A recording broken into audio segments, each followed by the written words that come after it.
할렐루야. 3월 4일 목요일 짱목과 말씀 수다의 시간입니다. 오늘 말씀 수다에 오신 여러분들 다시 환영하고 사랑하고 축복합니다.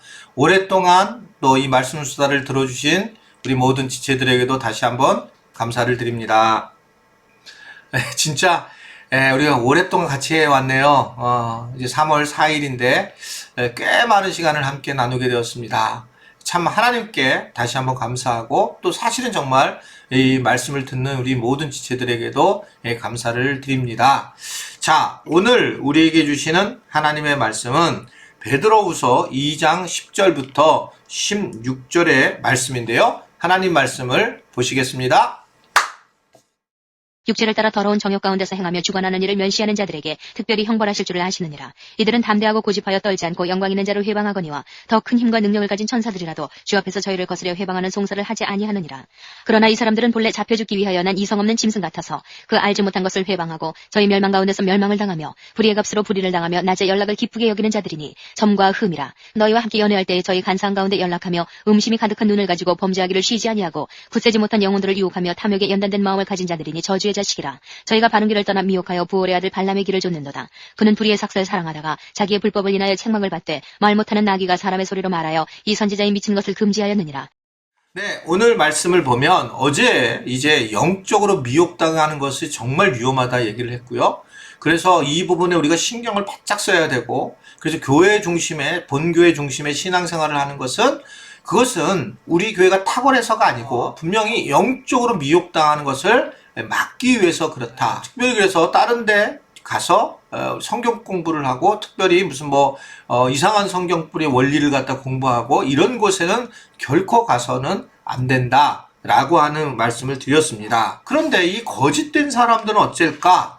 이 지금 굉장히 중요하게 지금 베드로가 얘기를 했잖아요. 예수님의 성품을 닮아가야 되는데 그 성품을 닮아가는 중에 가장 커다란 문제는 거짓 선지자가 있다. 거짓 선생이 있다. 그러면서 영적으로 어려움을 겪게 된다는 것을 얘기를 했고, 그러면 영적인 것에 대해서 거짓된 사람들의 특징은 뭘까? 이것이 오늘 우리에게 주시는 내용입니다. 베드로가 경계해야 할 거짓 선지자들의 특징은 뭘까요? 그것은 첫 번째로 그들은 거룩하지 않고 육체의 정욕을 따라 살아간다는 것입니다. 제가 그런 얘기 했었어요. 양심이 참 중요하다. 자, 양심에 대한 부분을 말씀을 드렸고, 이 양심이 하나님의 거룩함으로 잘 채워졌을 때 판단이 제대로 되는 거예요.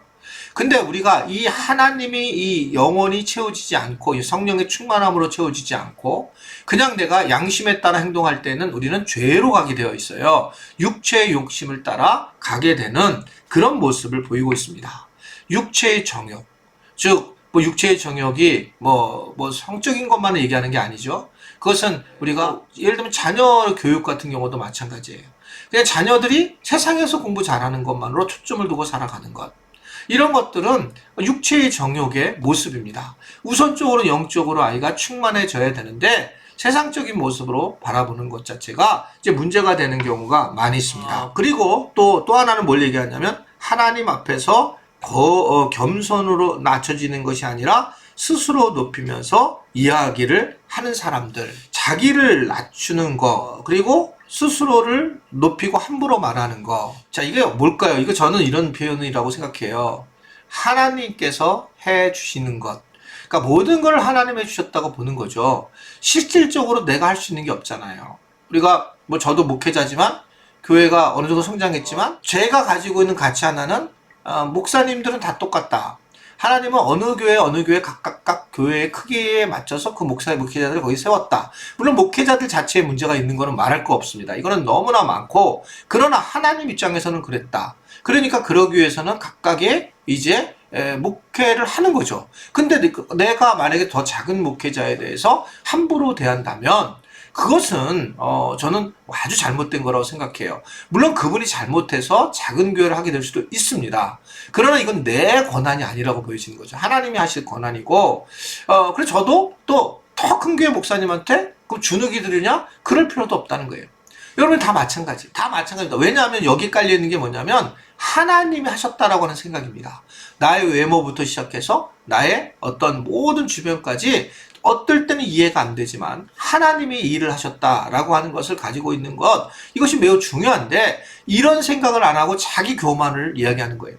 신앙적으로 얘기할 때 나는 방언을 할 줄 알고, 나는 성경을 몇백 번 읽었고, 그리고 나는 뭐 기도를 갖다 금식 기도를 몇십 번 했고 40일 금식이 몇 번 했고. 여러분 혹시 그렇게 쓴 명함이나 그런 사람을 만나면 정말 그러면 만나지 마세요. 그것은요 정말 큰 문제인 겁니다. 그걸 통해서 자기를 드러내고 하나님을 드러내지 않잖아요. 하나님을 어떻게 해야지 드러낼까? 그럴 때 보면 사실 어떨 때 드러나냐면 정말 어려울 때에 내가 막 정말 못 견디고 힘든데 이 부분에서 내가 이걸 얘기를 하게 되면 어려움을 겪는 경우가 있잖아요. 저 같은 경우는 담임 목사로서 이제 겪었던 거잖아요. 정말 제가 뭐 어려운 일을 겪을 때 너무 하고 싶은 마음이 알아요. 막 진짜 드러내고 싶은 얘기가 많습니다. 제 성향은 항상 솔직하게 한 건데 그걸 이제 목회를 제가 나이가 먹으면서 들어가면서 느끼는 거는 이게 쉽지가 않은 거예요. 솔직하게 얘기하는 거가. 왜냐면 솔직하게 얘기를 하게 됐을 때에 이것에 대해 상대방이 얼마나 큰 상처를 입고 또다시 나에게 공격을 하고 이런 모습이 있다는 거죠. 근데 이럴 때에 정말 조심하고 끝까지 얘기 안 한 경우가 나름 있어요. 다는 아닌데 나름. 그럴 때 내가 힘들었지만 진짜 힘들었어요. 제 성향이 하니까. 뭐 저는 막 교회 그냥 간둬도 되는 그런 어떤 성향을 가지고 있으니까 그랬는데 그런 일을 받게 됐을 때 참으면서 지금 돌이켜보니까 하나님이 나를 훈련시켰고 나에 대한 어떤 가지고 있는 성품, 이거 뵌 거, 하나님의 신의 성품에 참여하는 자로 세워주시는구나. 나에게도 이렇게 참 신경 조절해서 조심하게 하려고 하는 그런 모습들을 하나님이 알려주셨구나라는 생각을 하게 됐어요. 그러면서 저는 그걸 참게 되니까 여러분들이 도리어 위로를 하는 걸 봤어요. 그 목사님이 잘 넘어가셨구나. 그런 모습을 보게 됐어요. 물론 계속 그렇게 해서는 안 된다고 보여지는데 어떻든 저는 이제 그런 경험을 하면서 정말 하나님이 살아계시는 것을 내 스스로가 이렇게 인정하고 드러낸 그런 좋은 그런 경험이 있습니다. 대체적으로 안 그래요. 대체적으로 안 그런데 그런 경험이 있었다 이런 얘기를 하는 거예요. 이게 사람의 성품을 보면서 거짓을 경계해야 된다는 것을 이 베드로는 우리에게 전체적으로 이야기를 하고 있는 겁니다. 그러니까 자신이 완벽하고 또 다른 사람들을 비방하고 또 깎아내립니다. 왜냐하면 나는 이런 사람이야. 나는 이런 좋은 사람이야. 이렇게 얘기를 하면 나는 좋은데 다른 사람을 깎아서 내가 좋은 사람으로 드러내기를 원하는 거예요. 그러니까 진짜 건강한 사람은 뭐냐면 이렇게 뭐 거짓된 사람이 아닌 사람들은 나를 좀 괜찮은 사람, 나를 이렇게 얘기해줘. 뭐 그런 게 있잖아요. 저는 소그룹에서 늘 얘기하면 또 우리 뭐 리더십들 아는데 또 제 집에 여기도 붙여 있어요. 사무실에도. 저는 존경하는 목사님 이렇게 불러주면 참 좋아해요. 그래서 제가 얘기를 해요. 존경하는 목사님. 근데 내가 존경받지 못한다고 해서 막 다른 목사님들 내리면서 깎으면서 막 나는 존경받겠다 이렇게 되면 물론 그래서 받아도 좋겠지만 이것은 이 거짓된 선생들이 하는 행동이라는 거예요. 그래서 뭐 여러분이 뭐 저한테 목사님 존경합니다 그럼 되게 기뻐할 거예요. 그건 제가 요구하는 거예요. 근데 안 존경하면 하지 않으셔도 되는 거죠. 그거는 제가 얻기를 원하는 거예요. 그래서 오늘 여러분들이 가족들한테 가서도 한번 물어보세요. 너는 그럼 어떤 소리를 듣기를 원하니? 그냥 물어보면 그것을 듣기를 원하는 사람 해주는데 그렇지 않으면 애들이 막 화를 내고 남편이 막 성질을 내고 막 이러는 거예요. 그 소리를 듣고 싶어서. 이게 인간의 어떤 모습이란 말입니다. 하나님은 그렇지 않지만. 그래서 오늘 보면 우리가 그 거짓을 분별하기 위해서는 그 사람의 성품을 보고 경계를 하고 그 사람의 삶을 보고 거짓을 분별해야 된다. 오늘 말씀을 보게 되면 뭐라고 얘기를 하고 있냐면 발람에 대한 이야기를 하고 불의한 싹을 바르려고 하는 그런 모습들을 이야기도 하고 그리고 더 나아가서는 음심으로 가득하고 마음에 탐심으로 가득한 사람들이 굉장히 거짓 선지자의 모습이다. 그래서 저는 이것이 우리가 어디에서 이렇게 뭐 이만희처럼 그게 거짓 선지자도 있겠지만 내가 거짓 선지자일지 내가 거짓 예언자일지도 되게 조심해야 된다는 겁니다. 우리 안에 음심과 탐심이 가득한 이러한 모습들이 결국 우리는 또 유혹의 싹을 받으려고 하는 이 발람 선지자와 같은 모습들이 아주 거짓 선지자의 모습, 가짜다라고 하는 것을 이야기하고 있습니다. 내게 음심이 있다라고 표현하는 거, 내게 탐심이 있다 표현한다는 사람들이 진짜예요.